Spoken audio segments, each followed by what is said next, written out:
And here we are on right on a little spot on the campus of University of Nevada, Reno. There is a museum. We're going to check that out. The Nevada Historical Society. And it has a building right on the campus. It's been here, it's been downtown. I think they're trying to find another location, but they're here now, so we're going to go inside.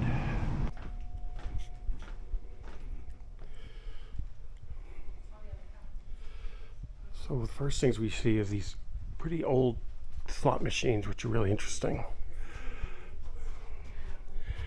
And this one looks like it's from 1899. General Dewey is on the front. So I guess you're not supposed to touch, but I've never. It's made out of wood. It's like a piece of furniture.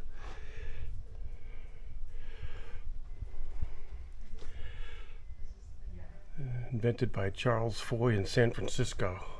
Fay, sorry. And here's another one. Looks like a cash register. The first decades of the 20th century, so that's 100 years old. Wow, look at the workmanship. It's called the Pilot. And the next one is a Jennings Victorial Model B, first produced in 1931.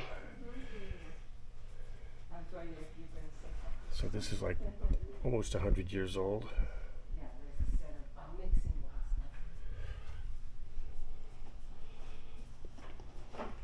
It's like it's a nickel a play. It's more the standard. Got the slot on the side, the one-armed bandit.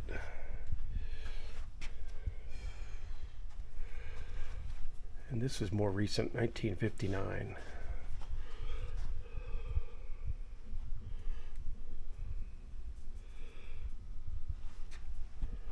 So this is like 63, 4 years old.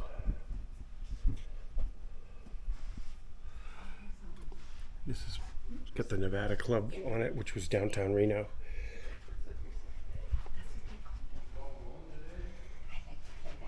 Here's another one, George's Joint. No, I'd like to.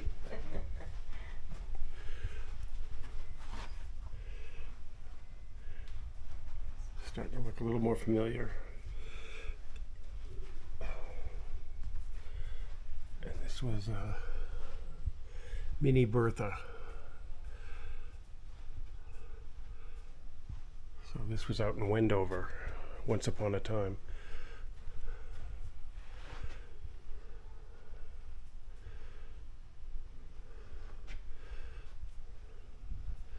It was sold in 2002, so it was probably used in the 90s.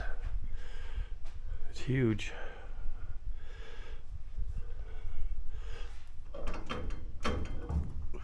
Amazing.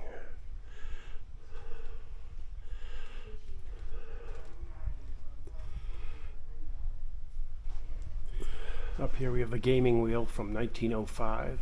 It's like basically roulette. I guess it was a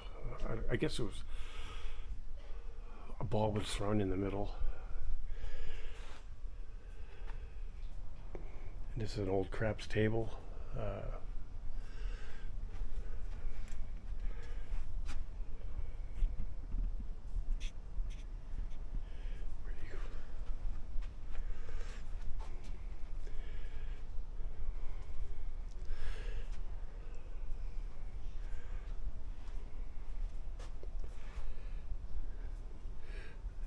Coat for a dealer. Don't know when that's from. Here's another slot machine called the Liberty Bell.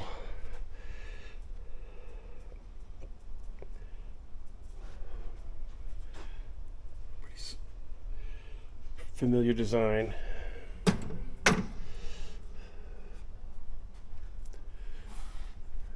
Here's one from the 1960s. I guess it was up in South Lake Tahoe.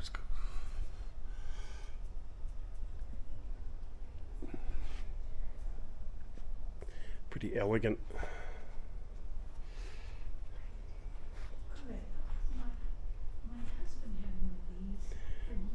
Looks like abacus. Not sure what that is. It's made in Chicago. Here we have some old cards and dice. There's some mechanical dice. That's to cheat. They actually had a little compartment in them.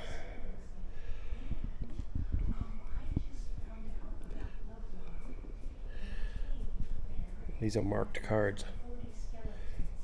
I can't see why.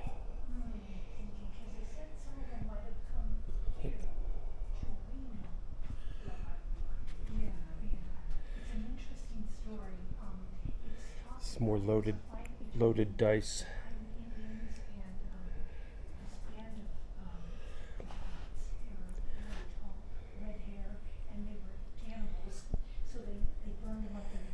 And the black book, if you got caught cheating in the state of Nevada, you got in the black book. Here's a picture from old Reno. They had the Fong Club, the New China Club, right on North Lake Street. And basically, blacks and minorities could go there. It was on North Lake Street until into the 60s. And that's those are the guys who ran it.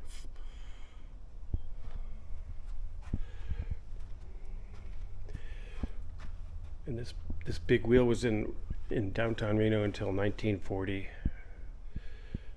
That would catch your attention.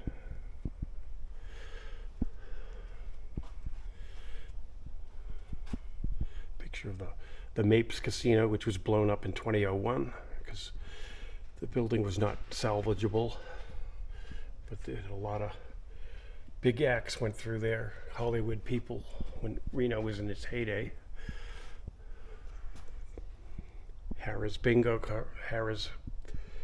William Harris started that whole Harris company in Reno. Here's another old Nevada Club slot for 10 cents. Pretty traditional.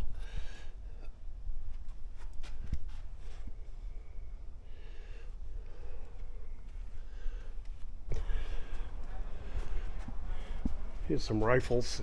Won the West.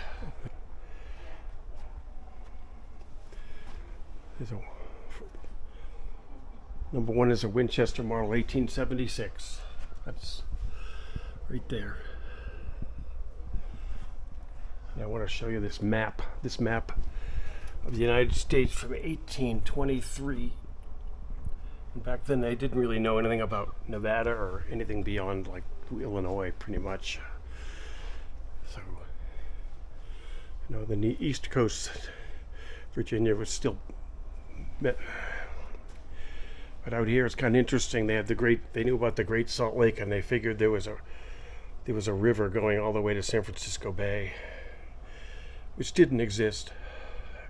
The Humboldt River does end up here on the eastern side of Sierra, but it doesn't go across the Sierra. They kind of didn't know about what rivers are in Oregon either. San Francisco Bay is a little bit exaggerated. Interesting. The Colorado they knew about it all the way through what is now Utah, all the way up to like Denver's around here. Interesting.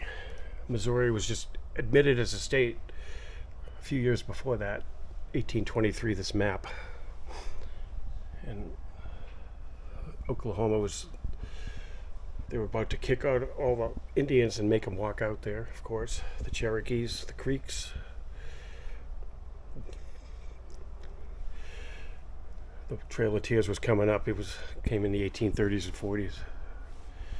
But anyway, I think it's really interesting how they invented a river. The famous two-headed calf. It was born in 1930 out in Wadsworth, Nevada. And this exhibit has been here for decades and decades. It's famous among Nevada school children on field trips. Look at those cowboy pants. Oh my God.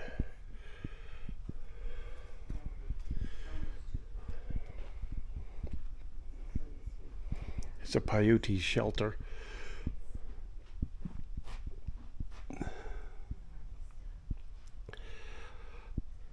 Summer house for the northern Paiutes. Paiutes were all the way down to Las Vegas and San Bernardino.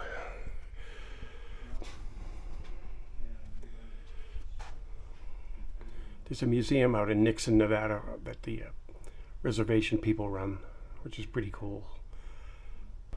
Mark Twain lived in Virginia City. The Washoe tribes. Brother was out here. He came out here from Missouri.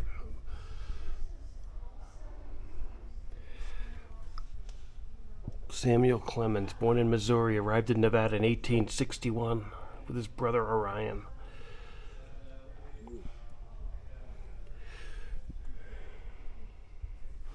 Virginia City.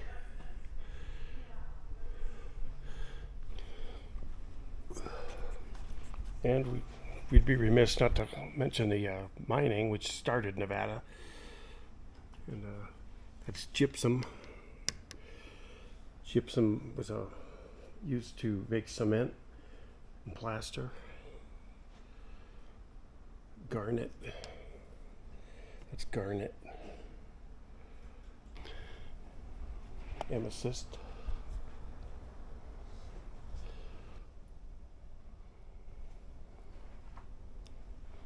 Some pictures of early Reno. This is 1930s, the first Reno sign.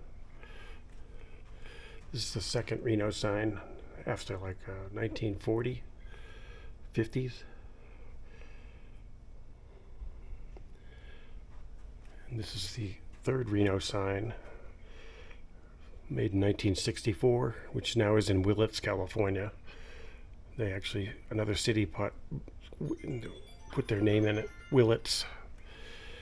And this is the one that's current, which was renovated 7 or 8 years ago, put in 1987.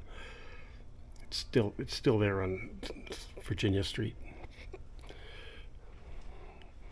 And that's what Reno started from, a little bridge over the Truckee River, so people could go down to Virginia City, which is out there. Eventually the railroad decided to put a city here because it developed on its own, and then they named it Reno after that Civil War general who died in Maryland.